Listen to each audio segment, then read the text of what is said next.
Hi, welcome back. You know the beauty industry is driven by what's new.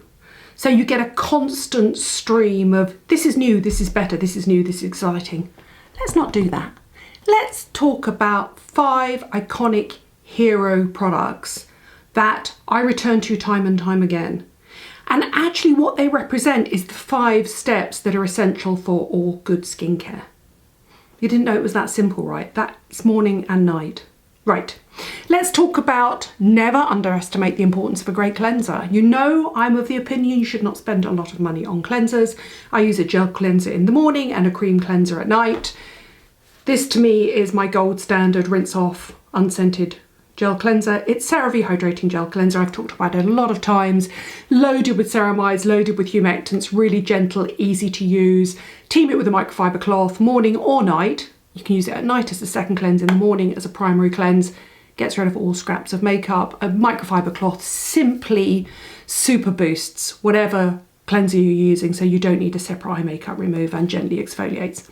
At night, Your Good Skin Nourishing Hot Cloth Cleanser is still one of my go-tos. You know I also love Superdrug Vitamin E. This one is unfragranced though, and as I've had a little bit of periocular and periorbital dermatitis recently, I've gone back to using this. Team this with a microfiber cloth. Will get rid of every scrap of makeup. If you feel you need to go in, but I don't, for a second cleanse, you can then go back to your morning hydrating gel cleanser. Step 2, I like to then start hydrating, and for me that means locking in a lovely, rich, multi-molecular hyaluronic acid. I've used so many in lockdown. Here's my go-to. This is the one I've used most often in lockdown. This is the Hada Labo Premium Gold, because we've been in winter recently and my skin's been quite sensitized. This has now been reformulated. Go over to Gothamista, to Renee's channel, and you'll see a review of all of the Japanese language Hada Labo products. This has now been reformulated to have even more molecular weights of hyaluronic acid, and I think they've added niacinamide as well. I love it. It's just thicker and richer and nicer if your skin is sensitized or it's winter. In the morning, I also use a vitamin C. Now, where it comes is up for debate. Some people use it straight after cleansing, some people use it after their hyaluronic acid but before their gel cream moisturizer, or basically just after your hyaluronic acid. This is still my gold standard. It's SkinCeuticals CE Ferulic. It's the one I go back to time and time again. My only bugbear is it does oxidize if you use it for any longer than 6 to 8 weeks, so you need to get through it quite quickly. It's expensive, but you know me, there are 2 brands that I always say are well worth your money. One is SkinCeuticals, the other one is Medik8, and we're going to go on to Medik8 in a minute. I then like to go in with the gel cream moisturizer, but I would put that in the same category. We're talking about hydration here. Once you've cleansed, you need to hydrate. And at the moment, I'm loving AHC Hyaluronic, but I did a video last week naming all the gel moisturizers I like. So you cleanse, you hydrate, you protect with vitamin C, you need an SPF.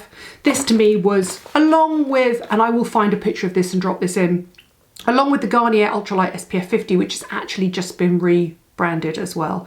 I'll try and get the most recent rebranding of it.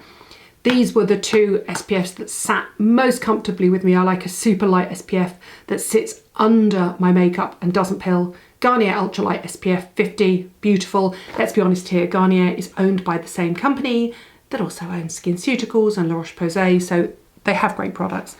This is Fenty Hydrovisor, beautiful, sits really nicely under makeup, and also, let's be honest here, is lightweight. It's a good SPF, but more importantly, this one is refillable. There you are, that's your morning routine done. Cleanse, hydrate, vitamin C, SPF. That's your skin protected from the sunlight, from pollution. The SPF is going to protect you from most aggressors. It's going to form a barrier between you and the outside world. I also put on an SPF in my makeup every day because I use Herborium or Cosmetics CC Cream SPF 50 as well. At night, I would then go back in with the same cleansers. So I like Your Good Skin Nourishing Hot Cloth Cleanser. I like a cream cleanser at night because it gets rid of all of my makeup. I would then go back in with my hyaluronic acid, and then comes the retinol. So my 5th hero product, my absolute holy grail product, would be a retinol. Now, what retinol you use is up to you. You can start at 0.2, 0.3% and work up. I will happily get up to a 1%. This is my most often used retinol. This is Paula's Choice 1% retinol treatment, and it's also got vitamin C and peptides in. It's a really nicely formulated product. I've had 0 sensitivity to it. I did, however, last year do a bundle with Paula's choice, and a lot of people said they did have to build up to it slowly. If you have to build up to it slowly, put hyaluronic acid on underneath, and then also put in a gel hyaluronic acid glycerin cream, and it'll just give you that extra boost of hydration. However, I'm on my journey up through from 1%, and I'm moving on to retinoates and retinaldehydes, in which case I'm going to go for a Medik8 product. These are two products. This is the R-retinoate, which is, that's the intense one, which is a combination of a retinol and a retinaldehyde. And then they have the crystal retinols as well, which you can go onto and build up. The metabolic pathways of retinol or vitamin A in the skin are retinol esters, retinol at various percentages, 0.2, 0.3 up to 1, 0.5 up to 1%. Then you go onto a retinaldehyde, which is the final metabolic pathway before it becomes retinoic acid, which is prescription, which is what you would get from Dermatica or Skin and Me. I have to be really honest with you, so many people have said to me, do an update on your Retin A journey, retinoic acid journey. I can never stick with it for more than 3 months. I just don't have the compliance. And I think it's because I'm continually filming and I cannot bear for you, A, to see me a flaky old mess, but also to have all my makeup peel off the whole time. We've talked about it before. When you're sitting in a meeting, when we used to do meetings, say you're on a Zoom now, and you're doing this and you're thinking, what's happened to my makeup? And then you start peeling it off and it's all rolling off because it's the dead skin cells being shed. I've never got through that phase. Also, I've now come to the conclusion that I'm better with over-the-counter retinoids than I am with prescriptions, because actually, with the exception of my chest, which I am using prescription, I'm looking at it in there, with the exception of my chest, which I am using my Skin and Me retinoid prescription retinoic acid on, I really don't have that much sun damage, so therefore I do not need to stress my skin by using a prescription. And I also suffer from dermatitis as well, as you know, around my eyes, around my nose. I really don't need to stress my skin by using a prescription trait. I made that decision in the last 6 months. I'm going to stick with my retinols and my retinaldehydes. So they are my holy grail products. It's really simple. It's a really simple routine. Don't overthink this. So where do we sit with it? We sit with a cleanser in the morning that respects your barrier function and just refreshes your skin. Something like CeraVe Hydrating Gel Cleanser, a cream cleanser at night that will also get rid of every scrap of makeup. But more importantly, both of them respect the barrier function. They are not stripping the skin of all of its essential components that make up the natural moisturising factor. And I have sensitised skin, so I know about that. A hyaluronic acid that can be used morning and night, multimolecular. One that is slightly gloopy and really hydrating. I love that. Sometimes that's just enough for me. A vitamin C every single morning. I just like it as my first step to protect my skin from pollution and also just to tackle any pigmentation issues, because as I'm getting older, obviously the sun damage that I had in my teens and 20s just is slightly coming to the fore. A gel cream moisturiser that's got glycerin added ingredients as well. Something like ceramides or hyaluronic acid is perfect, but only as and when you need it. And then at night, a rinse off cream cleanser, again the same hyaluronic acid, the same gel moisturiser if you need it, and then in with the retinols. It's really quite simple. Don't overthink it. Where do acids sit in this? You'll notice I don't have an acid in this video.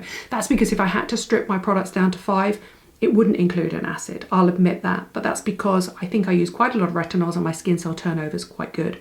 Otherwise, you know me, I'm a lactic acid or a glycolic acid left overnight type of person. So something like, and there you go, now we're getting on to step 6, but something like Ameliorate Overnight Lactic Acid, the lactic acid mask, or the new Medik8 Sleep Glycolic. They're really nice products. I don't use a daily acid.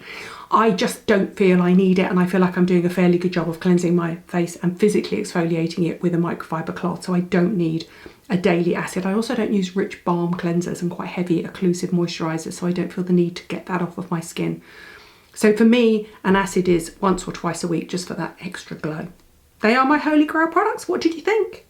I think it's important to remember that skincare is simply a question of cleanse with respect, hydrate, vitamin C SPF, cleanse and respect your skin, hydrate, vitamin A in the evening, and that's it. It really is that simple. Don't overthink it. Don't worry about it. Anything else that you can add in, peptides are fun, acids are fun, all that sort of stuff. Bit of niacinamide, they're specifically for problems. You add them in addition to your basic steps. They are my holy grail products, my hero products of skincare right now. Thanks for watching. Thanks for subscribing, and I'll see you soon.